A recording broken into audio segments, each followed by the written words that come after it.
आदाब नाजरीन, लाजवाल उर्दू खबरों में आपका खैर मकदम। मैं हूं नरेंद्र सिंह ठाकुर। आइए नजर डालते हैं अहम खबर पर। पिछले दिनों से जारी बारिशों की वजह से जहां एक तरफ लोगों को राहत मिली, वहीं कई इलाकों में जानी और माली नुकसान हुआ।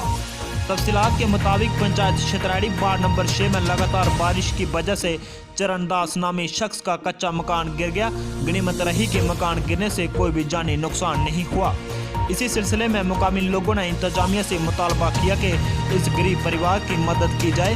वहीं हैरानगी की बात यह है कि अभी तक इंतजामिया का कोई भी शख्स मौके पर नहीं पहुंचा और हालात का जायजा नहीं लिया गया, जो इंतजामिया की लापरवाही बयान करता है।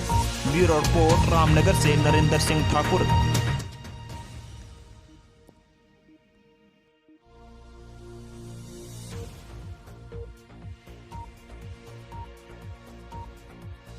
लाजवाल उर्दू न्यूज़ यूट्यूब चैनल को सब्सक्राइब जरूर करें और बेल आइकन पर क्लिक करें। बेल आइकन पर क्लिक करने से आपको ताज़ा तरीन खबरों की फौरी जानकारी मिलेगी।